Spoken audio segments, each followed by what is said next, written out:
Baik, pemirsa, kita lanjutkan perjumpaan kita di kesempatan sore hari ini, di mana Anda berada masih dengan saya dan masih dengan Go Marketing. Dari Ada Pada Kedai, Jalan Ratu Langi, kami hadir untuk menyapa pemirsa di rumah dengan dua narasumber yang sangat luar biasa hari ini. Baik, tadi kita terputus dari Pak Nasrun. Sekarang saya ke Mas Sukardi. Iya.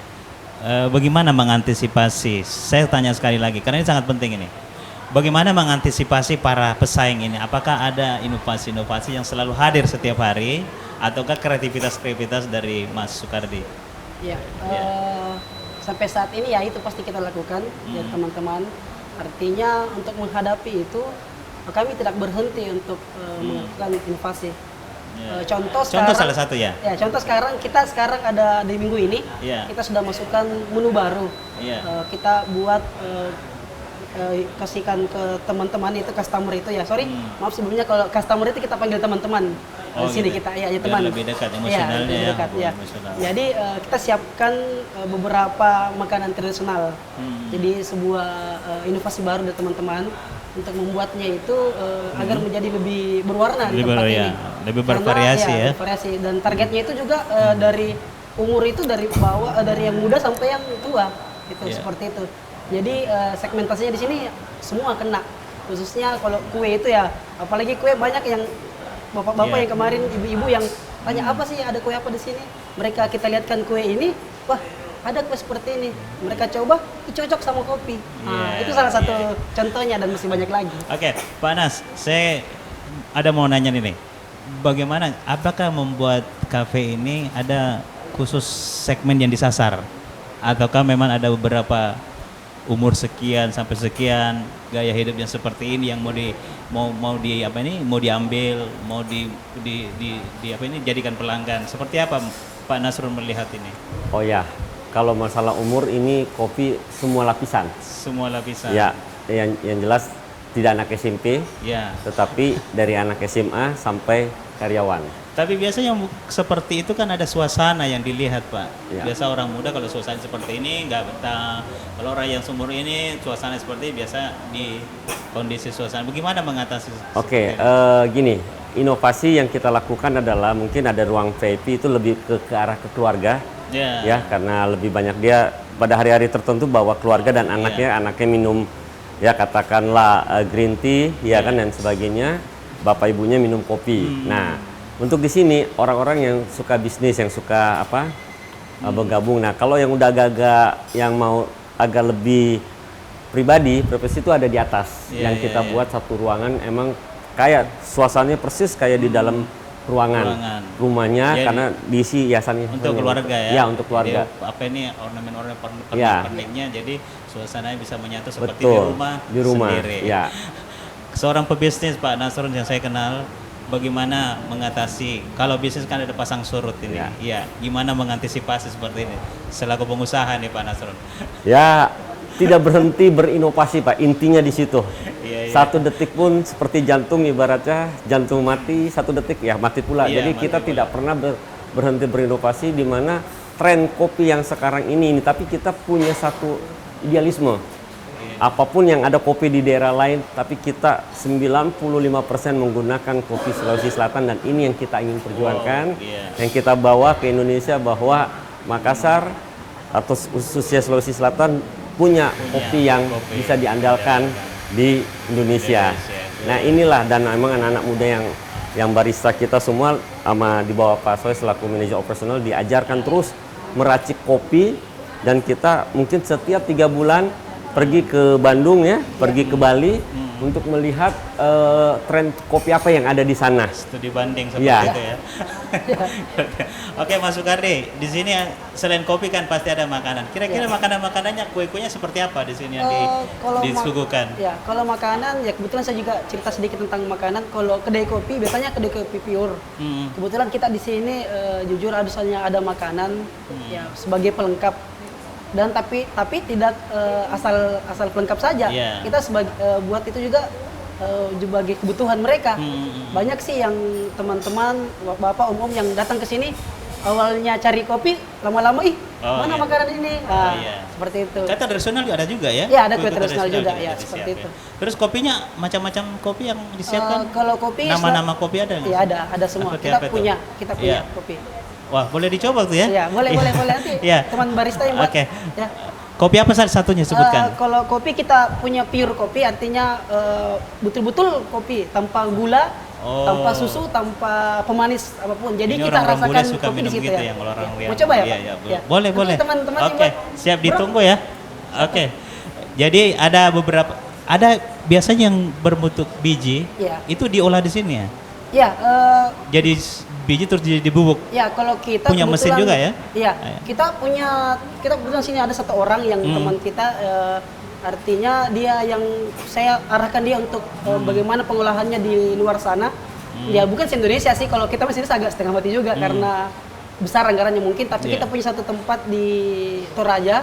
Jadi dia tugasnya adalah meneliti bagaimana proses pembuatan petani di sana agar terkawal sampai di sini.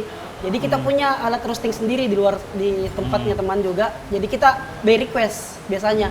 Jadi teman-teman yang ngopi yang datang ke sini itu semuanya biasanya by request. Artinya hari ini saya mau yang kayak gini deh. Oh iya, nanti besok kita buatkan roastingnya seperti ini.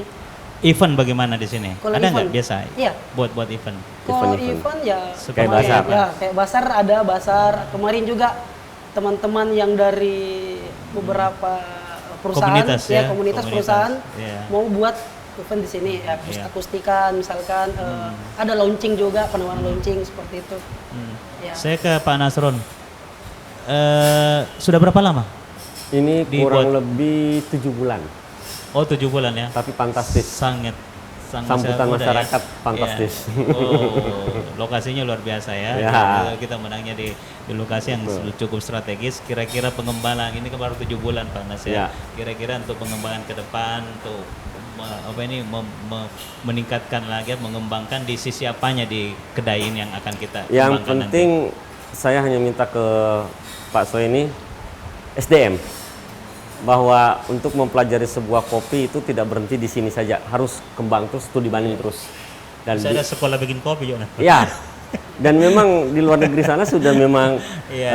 ada cara roastingnya, cara bagaimana dia memanasi itu biji kopi Iya. supaya tidak pahit dan sebagainya, kadar-kadarnya. Nah, ini yang harus dimiliki oleh seorang barista, penikmat kopi kan penikmat kopi. yang tahu itu kan. Betul. Ini rasanya seperti ini. Dan mereka. kedua, kopi pasti ada temannya, makanan. Nah, kita memang tadi saya bilang idealisme kita, ya Bugis Makassar, kita ingin katakan bahwa yang kita tampilkan juga adalah kue-kue tradisional yang ada di kita. Sedikit bocoran kopi dari mana diambil Pak? Kopi dari mana? Kopi dari mana Pak? Kopi ya kita ada. Apa rahasia mungkin? Pasti kalau Jangan kita sampai sih saya buka masih- kafe juga besok. Ya, intinya kita tetap nomor satu kan kopi kita sendiri, Ya. Sulawesi Selatan. Ya. Ya. Ada. Oke. Sulawesi Itu Selatan. tinggal diramu di sini, Ya. dari sini datang biji, nanti di sini Ya, nanti kita olah. di- Tapi kita tidak menutup kemungkinan untuk dari luar juga, agar teman-teman itu rasakan, oh ternyata kopi di luar seperti Ya. ini, Ya. seperti ini. Ya. Ya, seperti itu. Tadi panas ringgu masalah SDM. Ini kan banyak yang bekerja sini. Ya. Ini kira-kira dilatih seperti apa sehingga bisa dari pelayanan, dari bagaimana meracik, dari bagaimana menyapa customer, kira-kira ada trik nggak untuk? Ya, kalau Untuk- trik untuk itu. ya kita punya. Iya. Artinya kebetulan juga kita punya bar itu di tengah. Iya. Jadi edukasi tentang semua yang ada di sini itu serba terbuka. Artinya pembuatan, peracikan bahan sampai betul-betul penyajian mereka lihat. Iya. Jadi barnya juga di tengah, Iya. orang-orangnya juga baristanya juga dikelilingi oleh orang-orang. Iya, Jadi iya. bisa langsung komunikasi seperti itu. Kelihatan juga ya, Iya, bagaimana kelihatan. cara raciknya. Jadi tidak ada Higienis. racun-meracun, Ya. kelihatan langsung. Higienisnya kelihatan ya, higienisnya Iya. kelihatan. Jadi SDM-nya orang-orang anak-anak muda Makassar. betul. Ya. Yang dilatih. Yang dilatih. Betul. Yang dilatih sama Pak Nasrun. Oh, ini ya. Dilatih biasanya sama Pak Nasrun, dilatih di dia Teknisnya, cara ya. buat kopinya sama Pak Mas Sugarde. Ya. Oke Pak Nas, kita kini bisnis ini kira-kira ke depannya bagaimana? Apakah masih ada peluang untuk membuka yang lebih besar lagi, seperti buka cabang di mana gitu? Ada nggak keinginan ke sana? Ya, beberapa teman saya di Bali, Bandung, Padang, Manado, dan Riau siap untuk menerima kami. Tapi problemnya adalah kita ingin melihat ya Main Street di jalan utama tidak. Karena kedai kopi untuk kayak kita ini memperkenalkan seperti ini harus ada betul-betul di jalan yang bagus. Karena setiap daerah memiliki kedai kopi yang memang tradisional dan ciri khas dan itu sudah karena sudah puluhan tahun mereka akan nongkrongnya di sana. Ya. Nah, tapi dalam waktu tidak terlalu lama lah, bulan 4 nanti insya Allah kita akan membuka 3 sekaligus di mana? Di daerah, dan di Makassar kita fokus ini sampai lantai 3 kita ingin menganggap satu distrik ini adalah kedai kopi yang luar biasa. Jadi ini cita-cita kami di mana semua yang bekerja adalah anak-anak muda orang Makassar, sehingga mereka bisa daripada berbuat yang macam-macam kumpul di sini karena kita akan punya home band juga ya. Dan kita tiap malam minggu akan menampilkan anak-anak muda yang kreativitasnya musik, terus kreativitas melukis dan distrik ini, dan semuanya kita jadi satu. Ada semuanya. pengembangan seperti itu ya. Jadi kita lihat cita-citanya nanti pekerjaan rumah buat Mas Sukar ini banyak kan. Dibantu dengan siapa Mas Sukar di sini? Kalau dibantu ya kebetulan saya langsung dibantu. Kalau di bar itu ada kapten kita, kapten bar. Oh, kapten bar. Ya, jadi ini yang ngawasi full. Seperti itu kalau khusus teman-teman. Berapa orang? Oh, kalau karyawan di sini kurang lebih kita ada 10. Oh, untuk khusus di sini 10 orang. 10 orang. Buka jam kita sampai jam mulai berapa? berprofesional itu pagi jam 9 dan 10 kita sudah ini kebetulan juga kenapa saya bilang jam 10 cuma ya kebetulan karena teman-teman sudah anggap ini rumahnya biar jam 9 jam 8 mereka sudah datang. Jadi saya sampaikan kepada teman-teman juga yang di sana yang memang mau datang ke sini mungkin agak cepat nggak masalah seperti itu. Kita buka sampai jam 12 malam. Nah, ini mungkin ini pertanyaan buat owner ini. Ya. Kalau orang buka begini pasti ada berbicara bisnis. Kalau saya sedikit bocoran, keuntungannya bagaimana Pak?